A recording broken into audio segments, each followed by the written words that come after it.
ആലുവ മണപ്പുറത്ത് കണ്ട പരിചയം പോലും ഇല്ലല്ലോ. നമ്മളെല്ലാവരും ഇടയ്ക്കൊക്കെ പറയാറുള്ളതല്ലേ ഇത്.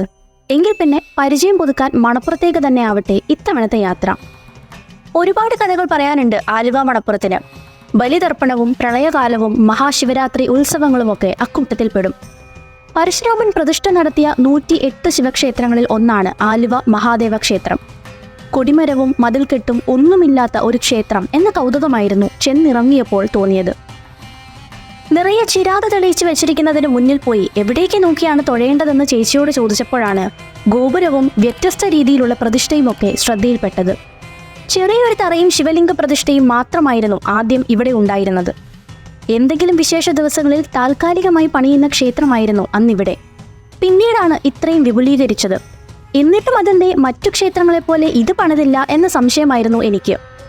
ദൈവചൈതന്യം മതിൽക്കെട്ടിനുള്ളിൽ തടഞ്ഞു നിർത്തേണ്ടതില്ല എന്ന ചിന്തയാവാം ഒരുപക്ഷെ ഈ നിർമ്മിതിക്ക് കാരണമെന്ന് സംതൃപ്തി തോന്നുന്നൊരു ഉത്തരം ഞാൻ തന്നെ കണ്ടെത്തി. പെരിയാർ ആലുവയിൽ നിന്നും രണ്ടായി പിരിയുന്ന സംഗമ സ്ഥലത്താണ് ഈ ശിവക്ഷേത്രം.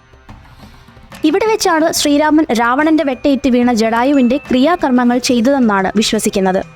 അതിന്റെ ഓർമ്മയ്ക്കായി എല്ലാ വർഷവും ശിവരാത്രിക്ക് ശേഷം ലക്ഷങ്ങളാണ് പിതൃബലി തർപ്പണത്തിനായി ഏകദേശം 11 ഏക്കറോളം വരുന്ന ഈ മണപ്പുറത്തേക്ക് വരുന്നത്. മറ്റൊരു അത്ഭുതം കൂടി പറയട്ടെ. പ്രകൃതി തന്നെ ആറാട്ട് നടത്തുന്ന ഒരു ക്ഷേത്രമാണ് ആലുവ മഹാദേവ ക്ഷേത്രം.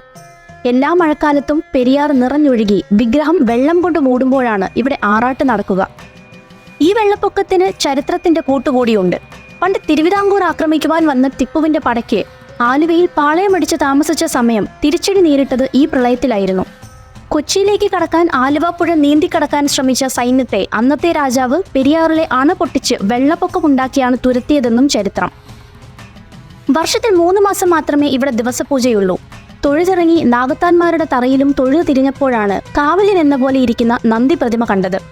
പണ്ട് തൊട്ട് കേൾക്കാറുണ്ടല്ലോ, നന്ദിയുടെ ചെവിയിൽ എന്തെങ്കിലും ആഗ്രഹം പറഞ്ഞാൽ ഭഗവാൻ അത് സാധിച്ചു തരുമെന്ന്. അതുകൊണ്ട് കുഞ്ഞൊരാഗ്രഹം ഞാനും പറഞ്ഞു.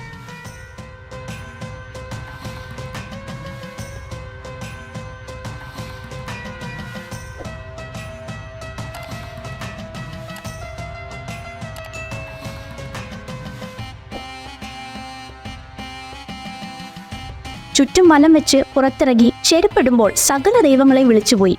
പ്രാവുകളും കാക്കകളും മുകളിലിരുന്ന് മത്സരിച്ച് കാഷ്ടിക്കലാണ്.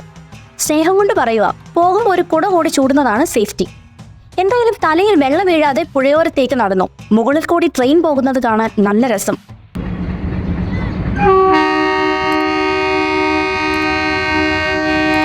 അടുത്തായി പണി കഴിപ്പിച്ച പാലത്തിലൂടെയും ഒന്ന് നടക്കാമെന്ന് കരുതി. കോപ്പിറൈറ്റ് ഇല്ലായിരുന്നെങ്കിൽ ദാ ഇപ്പോ ആലുവ പുഴയുടെ തീരത്ത് എന്ന പാട്ടിട്ട് പ്രേമത്തിലെ മേരി കളിക്കായിരുന്നു. പോട്ടെ. പാലം വല്ലാണ്ട് നടക്കാൻ തോന്നിയില്ല. താഴെ കാക്കയും പ്രാവുമാണെങ്കിൽ പാലത്തിൽ ആടുകളുടെ വിളയാട്ടമാണ്. ഇത്രയും തീർത്ഥാടകർ വരുന്ന, ഇത്രയും വരുമാനം ലഭിക്കുന്ന ഈ സ്ഥലം കുറച്ചുകൂടിയൊക്കെയെന്ന് വൃത്തിയാക്കി സംരക്ഷിച്ചുകൂടെ എന്ന് ചിന്തിച്ചുപോയി. വീഡിയോ കാണുന്ന ആരെങ്കിലും അവിടെ പോയിട്ടുള്ളവരാണെങ്കിൽ മനസ്സിലാവും.